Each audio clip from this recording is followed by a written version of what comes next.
श्रीमद्भगवद्गीता अध्याय पहिला श्लोक क्रमांक 13।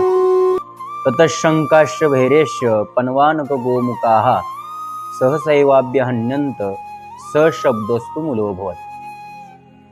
कौरव पक्षाचे सेनापती असणारे भीष्माचार्य या भीष्माचार्यांनी शंखनाद केला आणि भीष्माचार्यांनी शंखनाद केल्यानंतर त्या कौरव पक्षातील असणारे दुसरेही जे महारथी योद्धे होते त्या योद्ध्यांनी सुद्धा त्या ठिकाणी शंखनाद केला। याचं वर्णन या श्लोकामध्ये केलेलं आहे। ततः म्हणजे त्यानंतर, त्यानंतर म्हणजे भीष्माचार्यांनी शंखनाद केल्यानंतर।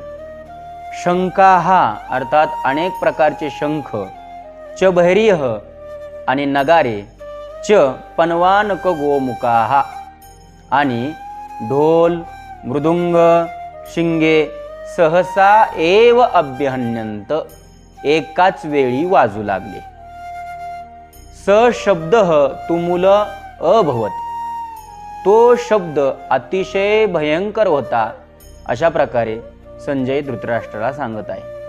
संजय धृतराष्ट्राला म्हणतोय भीष्माचार्यांनी शंखनाद केल्यानंतर कौरव पक्षामध्ये शंख, नगारे, ढोल, मृदुंग, शिंगे इत्यादी सर्वच वाद्ये एकाच वेळी वाजू लागले आणि तो आवाज अतिशय भयंकर झाला, असा या श्लोकाचा अर्थ आहे।